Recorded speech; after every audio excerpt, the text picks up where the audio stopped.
This video is going to show you how to run a Pearson's correlation. So what you need to do before we begin is check that the data you have been measured on either an interval or a ratio scale, and also that your data have met the assumptions for running a Pearson correlation. So quickly to recap is a Pearson's correlation looks at the strength of the association between two variables, and in this fictional data set I've got here I will be looking at the strength of the association between time spent revising for an exam and the grade achieved on that exam. So let's run that correlation, and you can do that by going to Analyze, to Correlate, and to Bivariate, and your variables should be in this box here on the left, and you can move them over to the right. It's already done in mine using this arrow, and then select the options box, tick means and standard deviations, check that Pearson's ticked here and two-tailed is here, and make sure that we flag significant correlations. That means these correlations, if they're significant, they'll show up in the output that we've got. So we can click OK and run that correlation.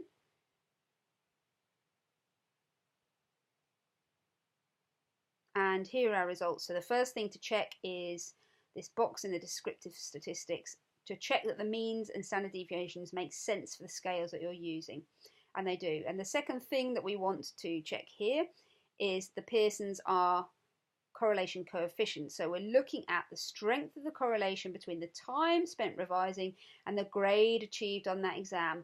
And so the Pearson's correlation, we're looking at this number here, and it's 0.842. So the first thing we can see is that the correlation is significant at the 0.01 level. So we know our correlation is significant.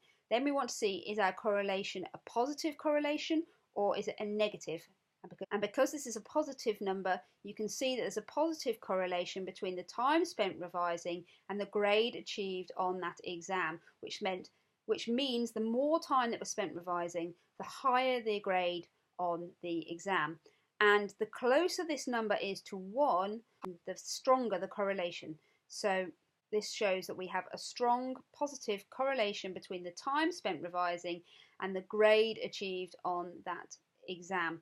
So the more time we revise, the higher the grade. And to check that, we can plot a graph. So you can go to Graphs, to Legacy Dialogues, to Scatter Dot, to Simple Scatter, Define, put the grade, time revising, just move that over,